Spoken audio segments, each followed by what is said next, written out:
SLT එක්ක speed up වෙන්න. Super deals අත්විඳින්න. SLT speed up super deals September 30 දක්වා පමණයි.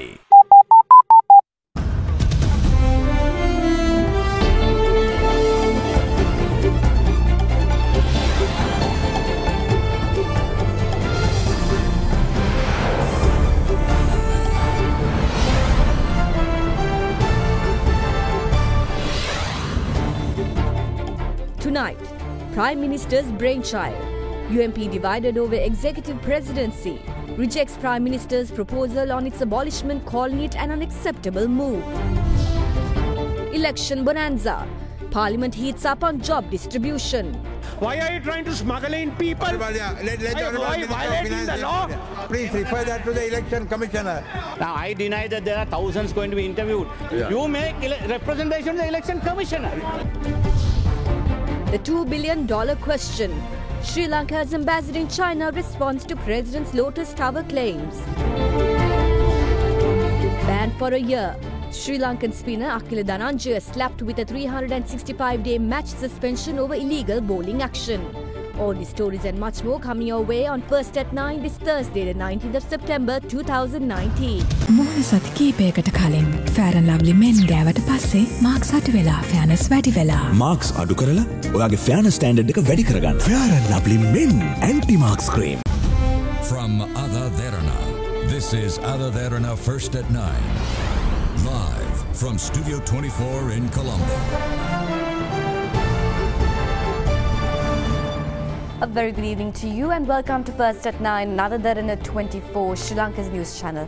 I'm Katharina Chang. On your top story tonight, President Maithripala Sirisena convened an emergency cabinet meeting this afternoon to discuss a UMP proposal to abolish the executive presidency. The proposal was rejected by a majority of the UMP ministers present, labelling the proposal unacceptable on the basis that the date for the presidential election has been already declared. The Election Commission gazetted the date for the presidential election last night, setting it for the 16th of November this year. The cabinet meeting was attended by Prime Minister, UNP ministers and the ministers representing minority parties, including Ministers Mano Ganesan, Palani Digambaran and Rauf Hakim. Ministers Ravi Karunanayake and Dr. Rajitha Senaratne reportedly supported the proposal, while many other UNP ministers raised objections. The meeting resulted in a heated debate, with many UNP ministers arguing that it is unacceptable to present a proposal of this nature, especially with the date for the election already declared.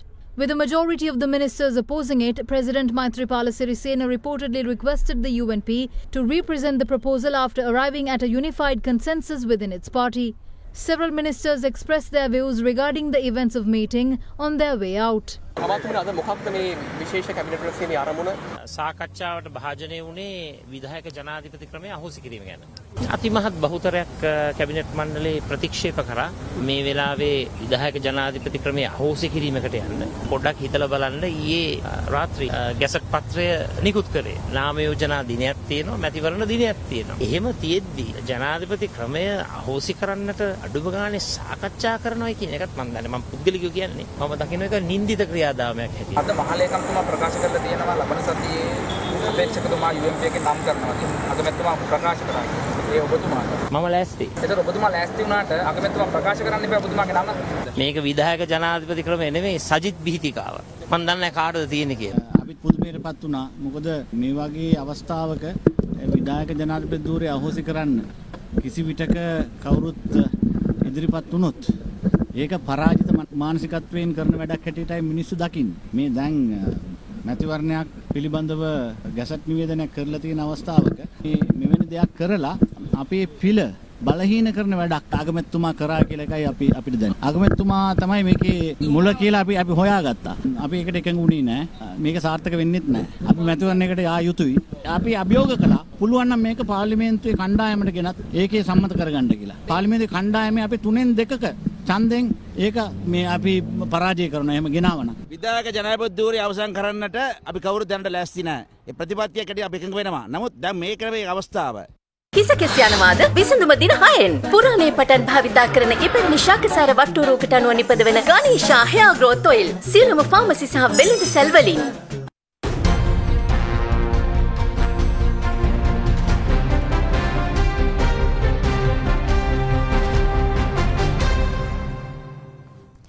Parliament today passed the People's Bank Amendment Bill, which was presented by Minister of Finance Mangala Samaravira on the 24th of May this year, with the purpose of replacing Sections 4 and 5 of the Act. The relevant sections of the Act deal with the objectives and powers of the People's Bank of Sri Lanka. Meanwhile, during the parliamentary debate, heated views were exchanged in the chamber following UPFA parliamentarian Dinesh Gunawardana's accusation towards government for handing out appointments for employment even after the date for presidential polls has been declared. ඇමතිතුමා දන්නවද අද ඔබගේ අමාත්‍යංශෙන් සහ ජල සම්පාදන මණ්ඩලයේ 1000කට වැඩි අය ගෙන්නලා පත්වීම් දීම ආරම්භ කරලා තියෙනවා. ඒක නීති විරෝධී. මොකද මැතිවරණය ප්‍රකාශයට පත් කළා ඊයේ රාත්‍රියේ 12 සිට. Let the Honourable Minister respond if you have anything to stop at that. On what the Honourable Member says is totally wrong. These are all interviews that have been called much earlier.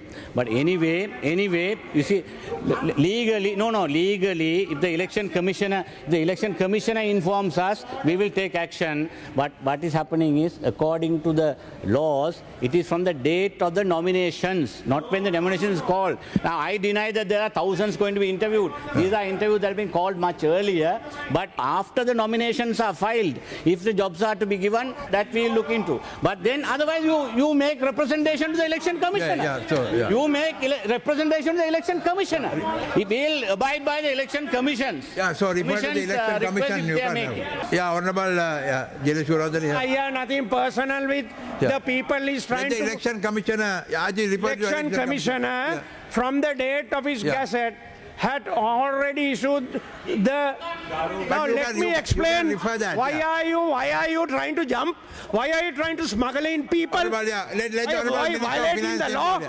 You are becoming a party to the violation of the law. Okay, that is what I am trying to say. Please refer that to the election commissioner. That's okay. Okay, we'll refer that to the election commissioner. Prime Minister Ranil Wickremesinghe expressed confidence that his party can triumph in the upcoming presidential elections, given the strong democratic systems prevailing in the country under his government. He added that the government is committed to delivering democratic freedom for the country's citizens who are already enjoying these benefits in a free and fair environment. The Premier made his remarks at a ceremony held at Temple Trees today. ස්වාධීන මැතිවරණ කොමිසම මමත් වැරද්දක් කරොත් ඒ ගැනත් කියයි. අපිට බයක් නැහැ. අපිට ඉදිරියට යන්න පුළුවන්. ඒ නිසා නිදහස්ම ජනාධිපතිවරණයක් අපිට කරන්න යන්නේ. ඒ නිදහස් ජනාධිපතිවරණය ස්වාධීන එකක්. කාටවත් ඒ ගැන ආපහු දොස් කියන්න බැරි වෙනවා කියලා මම කියන්න කැමතියි. තුවක්කු අරගෙන එන්නේ නැහැ. ගහන්න යන්නේ නැහැ. අපි ඒකටවත් බය නැහැ. අපිට පුළුවන් මේ ජනාධිපතිවරණ මුහුණ දෙන්න. අපිට පුළුවන් ඒක ජයග්‍රහණය කරන්න. අපි කිසි එකකට බය නැහැ. Presidential candidate of the SLPP, Gotabaya Rajapaksa, accompanied by opposition leader Mahinda Rajapaksa, visited Madirigiriya today where they engaged in religious observances. Later, speaking with supporters, the former Defence Secretary appealed for support to achieve an election victory with a 60% share of the votes. මම බලාපොරොත්තු වෙනවා මුන්නාන්සිලාගේ සහයෝගය තුලින් අපිට විශාල ජයග්‍රහණයක් පොළොන්නරුව දිස්ත්‍රික්කයෙන් ලබා ගැනීමට අත්‍යවශ්‍යයි. ඒ මම හිතන්නේ මුන්නාන්සිලාගේ මන්ත්‍රීතුමා සඳහන් කර පරිදි 60%කට අධික ඉහළ ඡන්ද ප්‍රමාණයක් ලබා ගැනීමෙන් පොළොන්නරුව දිස්ත්‍රික්කයේ ජයග්‍රහණය කරන්නට තමුන්නාන්සිලාගේ සම්පූර්ණ සහයෝගය මම ප්‍රාර්ථනා කරනවා. අනිත් පක්ෂවලත් සහයෝගය අපිට ලැබෙයි කියන විශ්වාසය අපිට තියෙනවා. එක්සත් ජාතික පක්ෂයෙන් තාම අපේක්ෂකයා තෝරගන්න බැරුව අදත් පාර්ලිමේන්තුවේ රණ්ඩු. දැන් වෙනකොටත් තෝරගන්න බැරි වෙලා ඉන්නවා. කොයි පැත්ත තරගයට ආවත් අපි දිනන එක අපි දිනන්න A special meeting between party leaders of the United National Front was held at Temple Trees this evening. The main objective of the meeting was to take a firm stance on who should be nominated as the presidential candidate representing the UNP-led broader coalition. Meanwhile, early in the day, a faction of the UNF decided to back Deputy Leader of the UNP, Minister Sajith Premadasa, as the presidential candidate. A special meeting between party leaders of the United National Front convened at Temple Trees today, with UNP leader Prime Minister Ranil Wickremesinghe at the chair. However, only a few of the prominent party leaders of the UNP-led alliance participated at the meeting this evening. UNP Deputy Leader Minister Sajith Premadasa, Leader of Sri Lanka Muslim Congress Minister Rauf Hakim, Ministers Malik Samaravikrama, Akila Viraj Karyavasam and Ravi Karunanayake were present at the discussion, which centred on the question of a suitable presidential candidate and proposed constitution for the broader coalition. Meanwhile, earlier in the day, a separate meeting was held between party leaders of the United National Front, where it was agreed by a group of members to support Minister Sajith Premadasa as the UNF presidential candidate. The decision was revealed in a tweet by Minister of Telecommunication, Foreign Employment and Sports Harin Fernando, who stated that Ministers Partali Champika Ranawaka, Mano Ganesan, Palani Digambaram, Rishad Badiuddin and Rauf Hakim confirmed to the UNP parliamentary group that they will extend their support to Minister Premadasa. Prime Minister Ranil Wickremesinghe was not present at this meeting. The Sri Lanka Podujana Perumuna blamed the government's mishandling of foreign relations and policies for the negative social and economic impact of the country. SLPP members expressed these views at a special media briefing held in Colombo today in the lead-up to the upcoming presidential election. In 2014, when we hand over the government, our economy was booming at a 6.8% annual rate. This year it has dropped down to nearly 3% or less than 3%. And unemployment is rampant in the country. And underworld is having their own say. Not only they have not been able to correct the economic situation of the country, the social instability is also there. We hope that things can be turned around after the presidential election and Sri Lanka will once again be rise economically as well as socially and also democratically. They were going on the basis that liability, in fact, of settling Rajapaksa's debts. In 2015, when we handed it over, our debt ratio was 71.6 of the GDP. And we had plans within the next 10 years to bring it to 60. Because 2005, our total loan amount was 2.2 trillion. It rose up to 7.1 trillion. They say that during our time, rose up by 3 times. Having said that, we are able to account for every single dollar, every single rupee that we have taken. It is needless to say that we had massive projects working during that time. Now the loan component is 14 trillion from 7.1, almost doubled within 4.5 years. Shocking and alarming. And it's 94% of the GDP. For a long time, we followed a non-aligned foreign policy. We benefited immensely from that period.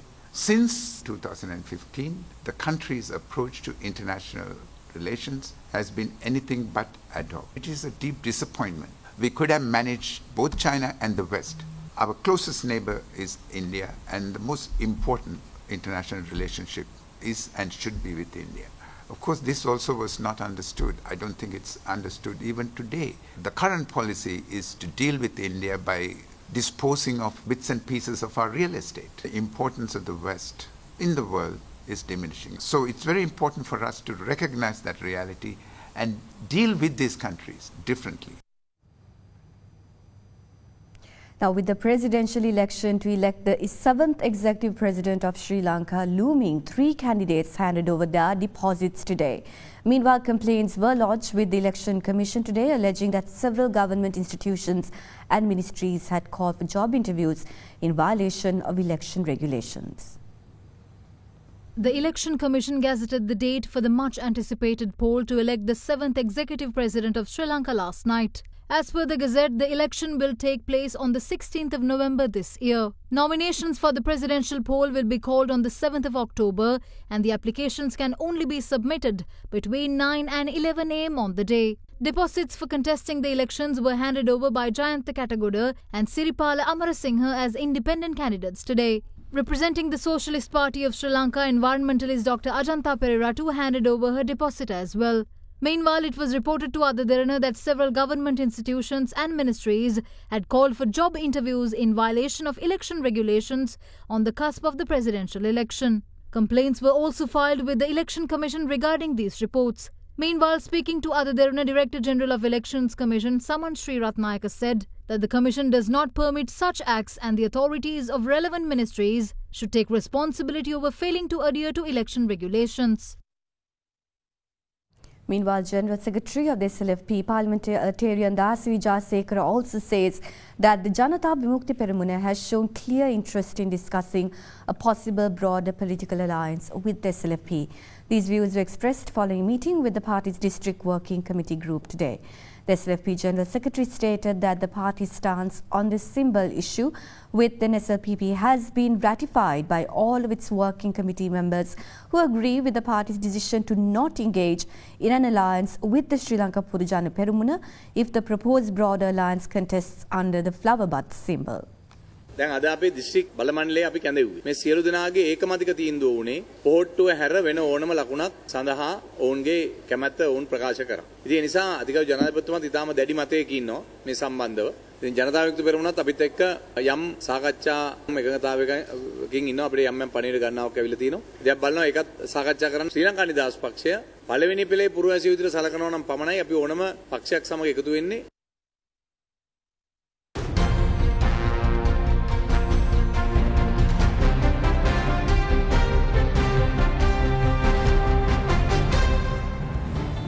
We will join you right after this commercial break, so stay tuned.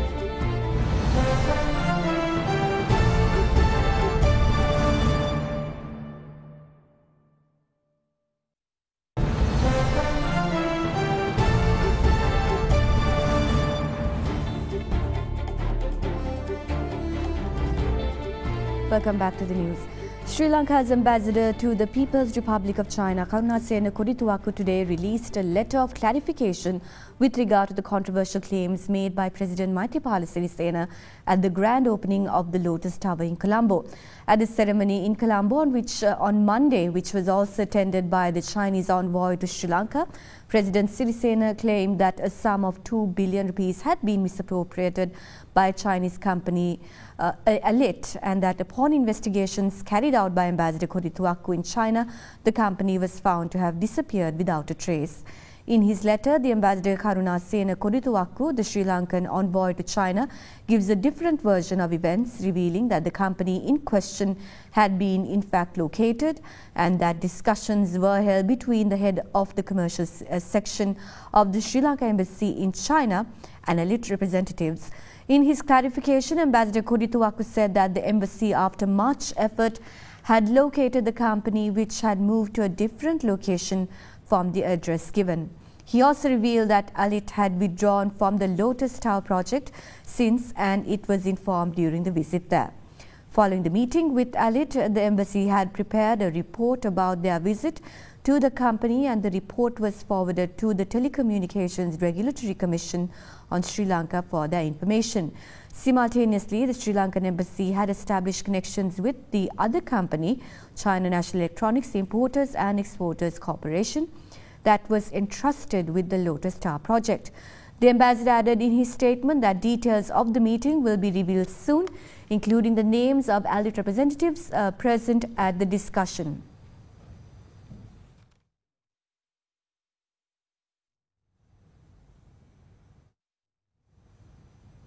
A 17-member delegation led by Communist Party Secretary of Chongjing Municipality and Politburo member Chang Min-air engaged in a series of meetings with the President, Prime Minister and Opposition leader yesterday as part of an official 3-day visit to the country.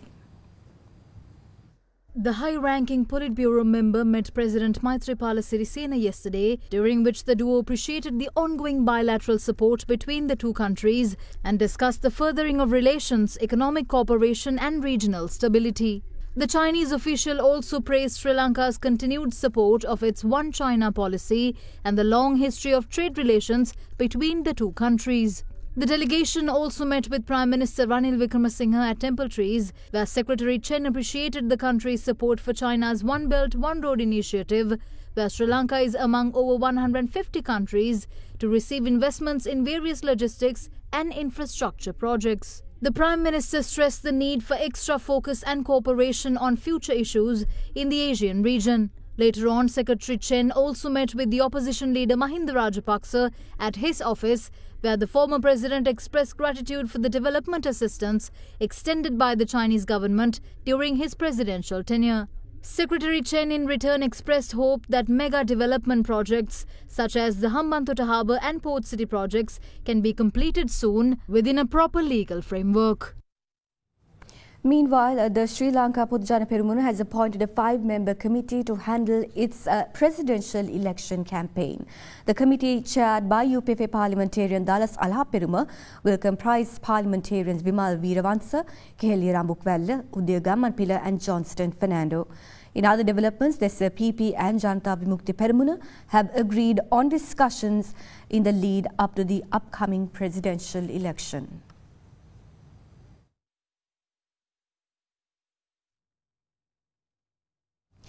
Former Commander of the Navy Admiral Wasantha Karannagoda and former Commander of the Air Force Air Chief Marshal Roshan Gunatilaka were promoted to their highest respective honorary military ranks by President Maithripala Sirisena.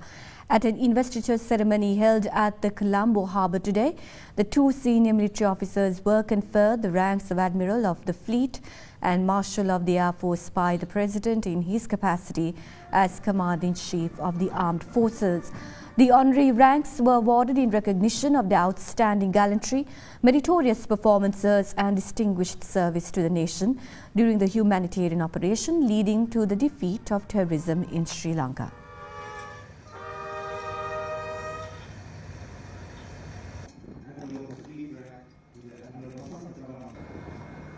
Ladies and gentlemen, His Excellency the President.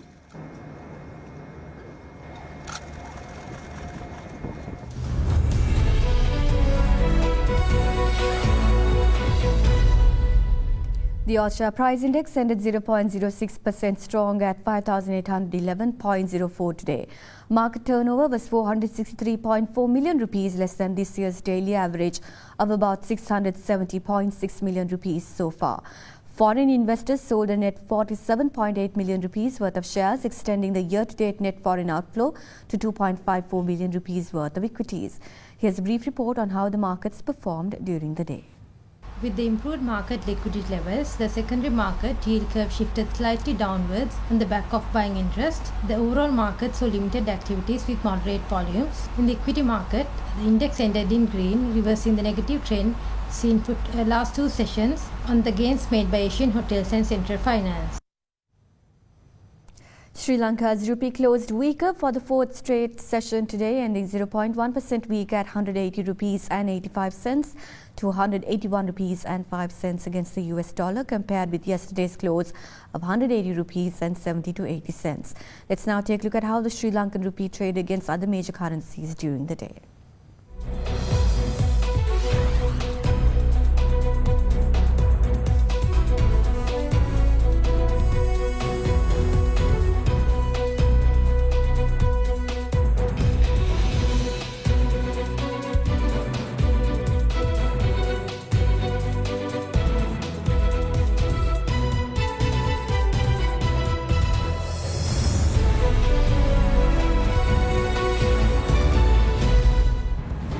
We'll join you with more news right after this commercial break.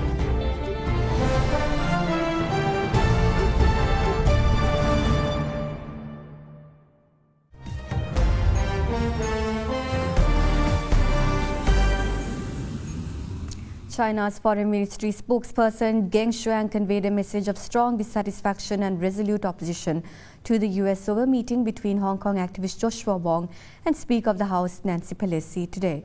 Wong travelled to the US, where he and other Hong Kong democracy activists met with Speaker Pelosi to back a bill titled the Hong Kong Human Rights and Democracy Act 2019 that calls for annual evaluation of Hong Kong's eligibility for special economic status. Conditions to be evaluated will include the status of its autonomy as well.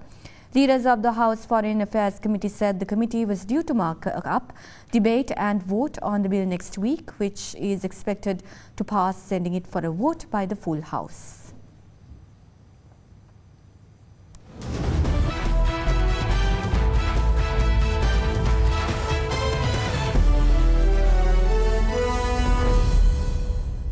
Sri Lankan spinner Akila Dhananjaya has been slapped with a one-year ban by the International Cricket Council after failing a biomechanic test to ascertain the legality of his action. Dhananjay was reported for a suspect bowling action during the first test match played between Sri Lanka and New Zealand in Galle. Dhananjay travelled to the Sri Ramachandra Institute in Chennai for the biomechanical assessment, where the illegality of his action was confirmed. Dhananjay will be banned from playing international cricket up until the 29th of August 2020. This is Dhananjay's second suspension in international cricket in 2 years, with his first being in December 2018. And with that, we conclude this edition of First at 9. Thank you for joining us and have a pleasant evening.